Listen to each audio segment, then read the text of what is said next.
Noel Shannon from Progress Software. Directed to both gentlemen. With the change in structure, do you expect that your budgets will be structured differently? So currently it may be weighted more heavily to CapEx and OpEx. Will you be expected to hit a target for operational expenditure and decrease capital expenditure? Okay. Specific, I'll go. Okay, from an agency specific perspective, absolutely. The model will need to change. Going forward, it's going to be an OpEx world for us. At the moment, we are still funded with CapEx. However, DSITIA, in particular, Andrew's role is talking to Treasury around changing some of those models going forward. But absolutely, from an agency planning perspective, we're planning on an OpEx world going forward. So one of the key things that means for vendors is we won't be as interested in the future in models which require upfront capital expenditure of licensing or other things. We'll be looking at pay-as-you-go models. That's a key theme of moving forward that everyone needs to understand. So they will be our favoured and preferred procurement models moving forward. In fact, yeah, it's a natural consequence of what is going. And interestingly, it's even broader than that. It'll be moving from spending money on resources and staff internally to spending more money externally. So it's a very, very different change in how we manage that business. So in that sense, that's so. Interesting conversation is, does it actually change the equation? Probably not as much as people realise. But it does allow the business to make decisions and that's what I was talking about, sunk cost. CapEx leads us to sunk cost.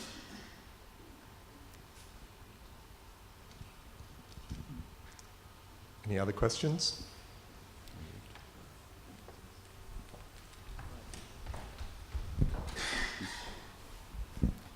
Mike Andrea, Strategic Directions. Just taking that step forward, how do you then propose to fund transition costs? So if you don't have CapEx, budget only for OpEx, there's still a transition cost. So do you expect the provider to fund that, or is government prepared to come to the party? That depends, I suppose, in a certain sense. Just because it's transition costs doesn't mean it's CapEx. It could be an operational cost still. Transition can be operational. It doesn't necessarily need to be capital. The other side is that will be part of the value equation. What is the cost of transition? And a key challenge going into this model, and it's a key challenge that actually outsourcing put to us 20 years ago, I suppose, when we started doing that, was actually transition needs to be funded into the model and actually needs to be planned for, and not something that you kind of come on at last. So to give you one example, my group actually has just transitioned from one cloud email supplier to another and actually worked through those issues. So it's part of the budgeting working. Some of that will be more difficult. Some of that could be lumpy cost. I'll stay away from the word CapEx. Some of that could be lumpy cost as we work our way through it. But some of that could be actually bedded into the deal. And so it'll be depend on the value as we work our way through. Tony, did you have anything you want? I think to add to that, I think is, don't forget the government, of course, has a multi-year view. So typically you're looking at a business case over a number of years. So usually I don't think it's going to be a barrier or an impediment. I think it actually will work out when you're looking at a multi-year business case. I think the other thing to say is we'll be looking for procuring services which are evergreen. The days of basically you buy a product and then the vendor comes back and says, hey, by the way, you've got to spend more to upgrade it. Well, we won't be interested in buying that in future. So that's a very important point. And some of the ones I've mentioned before are now, for example, the business injuries portal we mentioned before, that is on a cloud contract at the moment with an evergreen clause in it, where the vendor must keep the products up to date so we don't fall behind. That'll be a common model going forward. I can speak for all the CIOs in that regard. That's the sort of thing we'll be looking to buy going forward. Good day, Michael Bowie. Can you give us an update on the review of the GITC framework? Not in detail. I'd have to take that on notice and that's in Dallas Stour's area, so I'll get him to, we'll take that on notice. Yeah, so Dallas Stour is the Assistant Director General for Strategic ICT and the strategic sourcing area, which is focused very much on ICT procurement as a mega category across the whole of government.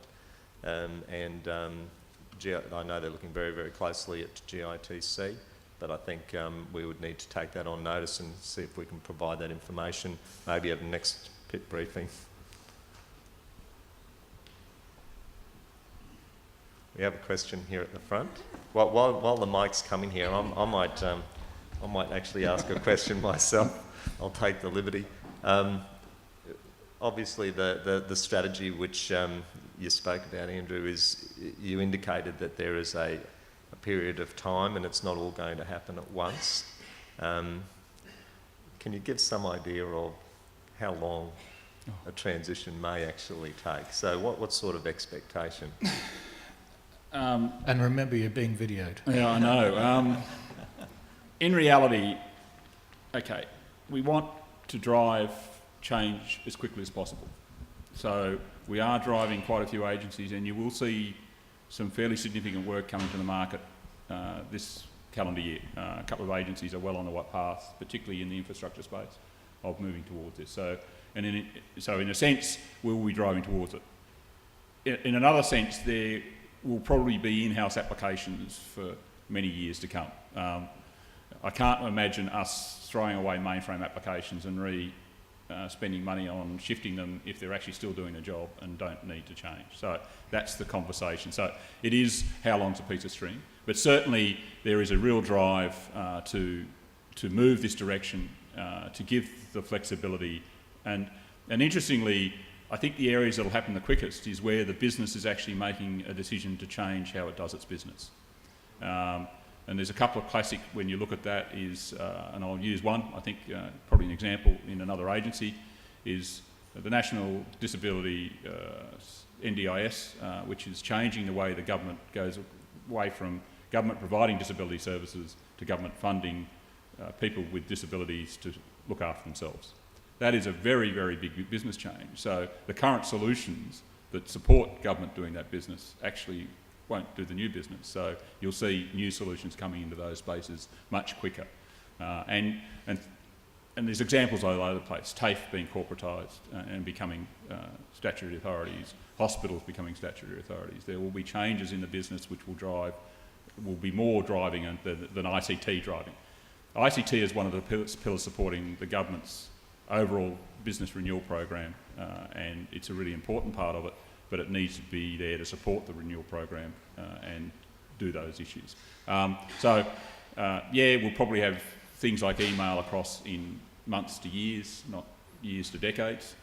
But there will probably be pockets out there, and I think the other issue you've got to understand is that this is all while the plane is still flying.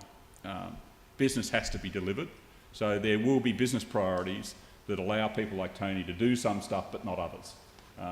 If the business priority is I need stability, and the classic issue is a lot of businesses just can't change at certain times of the year, or you have a window once a year to do that change, well, that will be the business priorities that drive how quickly we go, not ICT driving for the sake of going there. So it's all about what the business needs to do its job. Thank you very much for a very comprehensive answer to a question without notice. Okay. Yeah, without a date though, but no, that's all right. Andrew, thank you for taking some of us old folk back down memory lane. It was very it's always appreciative. important to remember history. Yeah, I look at my grandkids, they do the same thing for me, inform me of how old I am. You mentioned very briefly in this federated model that there are commonalities, common applications, things like that, that will remain across, but can obviously transition to cloud delivered or whatever. Care to expand on how that's going to happen, remembering that being a federated model, they are still individual fiefdoms? Yeah, I think the word choice is the one I've heard most in my 5 months in Queensland. It's up to business to choose whether to work together. There will be no central direction in that sense. I think the word mandate's been banned, I think, in some senses, because it's connotations. So it's around where the businesses choose that they have a common capability. We will then work with them from central agency, but also they can work together to bring those together. And in some senses, ITP, because of history, is actually in that space already. It's around, those agencies have chosen to stay there. If they wish to move away, there is no compulsion for them to stay in ITP. Though as they go through contested, and interestingly, as the business goes through its contestability, not ICT contestability but business contestability, then that will change as well. And so some of those work through. So you've got that side of it. The other side, I think there will be just a natural progression as we move our way towards and people meet their business need. If it actually makes good business sense and value for one agency, it'll make good business sense and value to another agency. And actually, they'll actually start coalescing as time goes on, and consolidation will start happening. And where success in cooperatives, and I quite like the word, or sharing of services has been in when you look, and it's not all doom and gloom in that space, I suppose. If you look around the world, there are some really good examples where governments have shared. It's usually happened because it's been incremental growth and people have chosen to go there, not being told to go there. And so I think that'll happen naturally. And the classic one is email. There will be probably 2 to 3 suppliers. It's not one for government necessarily either. I think that's one of the problems we made in the past. So it'll be possibly 2 to 3 suppliers. For different business reasons, they might not necessarily go to the same solutions, but they'll all end up together. And if two agencies are doing the same thing, why don't we actually start kind of reduce our internal costs on management and come together? And that'll happen naturally.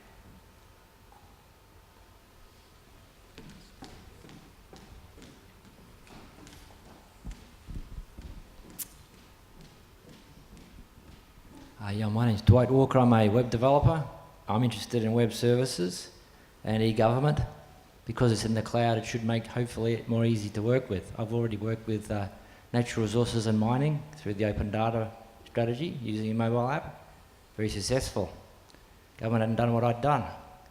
So is there opportunities for third parties to also work with your data? Because some of that will be in-house, but some will be exposed more. Can you talk about that? Open data is actually a key direction for the government to move towards more transparency. In fact, a big challenge to all agencies, and I believe there's been visits to every DG and minister over the last couple of months to keep that process going. So, in a sense, that work around actually getting better value out of the data the government holds and allowing third parties to start using that to deliver services we didn't even think about in the first place is actually a really, really key component of government, and you'll see more and more of that happening as time goes on. But because it's in the cloud, hopefully that'll make the like an API more accessible, things like that. I don't know. It's interesting. The conversation's moving from open data to open APIs and open solutions. So again, maturity progression. You're right. It will take some time, but it's interesting. Even as short as 3 to 5 years ago, if you started talking to agencies about third parties delivering services that have always been traditionally part of government delivery, they would have worked through. And a simple one I'll use is if you went to any public transport organisation 5 years ago, the only place you could find their timetables was from them, either printed or hopefully on the web as a PDF probably. These days they've opened up their timetabling information to third parties, so you can go to Google Transit and find how to get a bus from point A to point B. And actually, interestingly, they're starting to talk about, over time, opening up the live feed from there so we can actually get better. So that's already happening in the background, and it's starting to happen right across more areas. And certainly, one-stop shop, which is in Andrew Spina's area, is a key component of government opening up the APIs so we can actually get other people to deliver those services and not necessarily have government delivering everything on it by itself. You're absolutely right. And having said that, though, there's a lot that government can be doing and actually making available ourselves. Yeah. So there's a really big push to move a lot of government services from being manually based face-to-face services to making them available online. And government, there's a big focus on making sure that if we can actually leverage capability of people like yourselves through providing open data and having solutions we probably never would have even imagined developed, then we're very, very happy to do that, and we'll be encouraging that as well. Just behind there, and then... Jonathan Corby from Clayton Utes. Moving from owning to as a service, have you got tools and resources you can make available to the business for them to help out, work out what actually the service is and what service levels they need?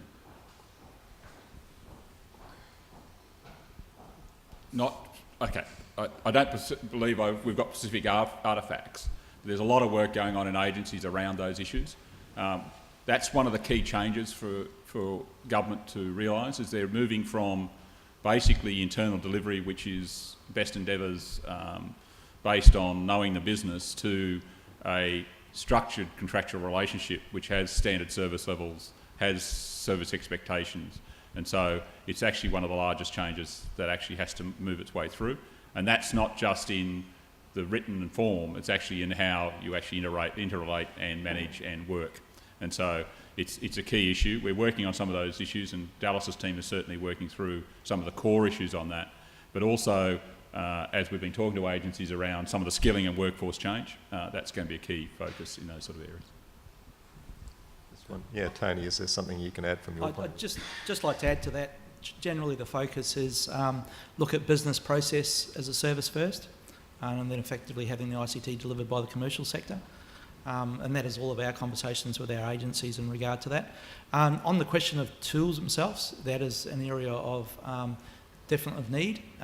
The e-services panel I mentioned before has a category in there for some provision of services through that, and I expect agencies will start using that service broker some of those services from that panel, I think, in the future to fill that need of those lack of skills. So in the business process or engineering space in particular, government needs to do a lot more. I suppose if you look at the cloud strategy as well, one of the key, and the implementation model probably more so, which is the detail, there's a key recognition that actually we need to move into a brokerage type approach as well for a lot of these things, that actually we don't necessarily want to manage a lot of those. We actually want people to bring a consolidated service to us.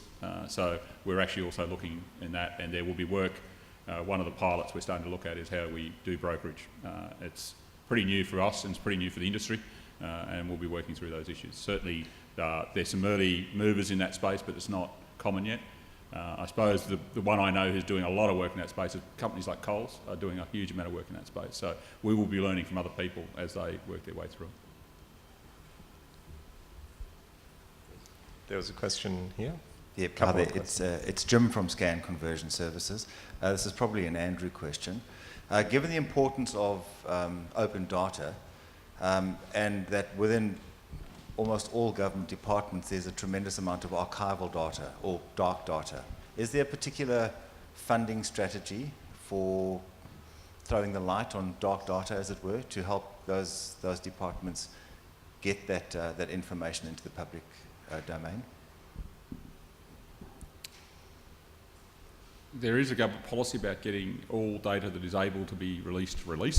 That is a requirement of each agency to work their way through within their current budget, is my belief. I don't believe there is any specific funding identified to go back into archives to pull data out. But again, if the agency is still holding it, then... and there are a couple of examples where agencies are starting to look at those sort of issues and working with other organisations around that, and some of the research organisations are starting to have those conversations with government agencies around how they can bring that data out and bring it together with research. So it's a bit of open data, but it's also a bit of how do we support the research side as well. So not all doom and gloom, but also we're still building a plane on the way, so there are business imperatives that we need to meet as well. Grantham Good here from Point, over here. Right, over there. Hello. So on your slides you were showing platform, infrastructure and software as a service. Yep. And with the software as a service model, because a lot of the companies, you're showing Twitter and Facebook, and then you're talking about business applications. For business applications, enterprise type SaaS solutions are potentially global companies, so therefore the data could be held offshore. So what is the stance from Queensland Government around data that potentially could be offshore? And is there a type of data that's potentially not able to be held offshore? There is a approved policy on offshoring and on data sovereignty. Basically, in summary, I won't go through it in detail, it's a risk-based decision on a case-by-case basis.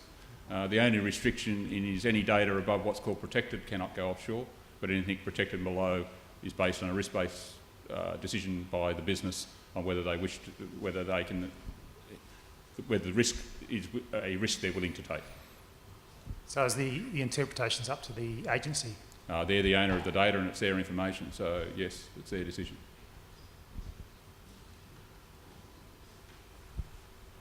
Thank you. Michael Tran from Digital Sense. I just wanted to, I guess, get your feedback on, as I guess Queensland industry or Australian industry partners, we're expected to deal with obviously, local Queensland companies first, and secondly, obviously, companies within the country. I mean, how is the stance on the Queensland government going forward? Particularly, I mean, we hear of things like, government going out to things like Office 365, all that sort of stuff. I mean, potentially, tens of millions of dollars worth of revenue, I guess, for Queensland-based organisations. We're talking about, that's probably 1%, if not less. I mean, where are we looking at for the rest of the services? Is it being held preferential to Queensland-based or Australian-based companies? Is there anything around that you might be able to share with us? I'll probably pass across to Andrew, but if you go and look at the last PIT briefing, I think it would give you a very good feel for what government's doing for SMEs in Queensland. Yes. Is there any change to that strategy at all, though? Well, there's, as Andrew indicated, there's a very strong policy that is currently being pursued around small to medium enterprises, and their policy, which has just recently been changed, is designed to make it a lot easier for agencies to engage directly with SMEs and to streamline the process dramatically. So it's a two-way thing. It's and from one point of view, we're looking at making it easier for agencies to be able to engage and make it easier for SMEs to come forward with really innovative ideas to real problems. And at the last PIT briefing, which was, I think, 2-3 weeks ago, our major focus was on presenting some case studies where we're actually using that policy in action, and we hope to do the same thing again in another 6 months or so. So we might make this next one the last question, if that's all right. Sorry, I neglected to introduce myself, Mark Abman from Efficiency Leaders. I have the honour of the last question. Obviously, with these changes going through all of the agencies and organisations, that's going to precipitate changes in business processes. What is going to be, how is that going to be addressed in government? Interestingly, business process reform is also a key pillar of the government's overall reform agenda. So before you go and ICT enable a process, decide whether, one, you want to do it at all, and two, how you actually do it better than you do it now, and then decide how you're going to enable it. So in a sense, there is a key focus from the PSRB, which is the board that's oversighting the whole reform agenda around business process reform, is one of their key focuses.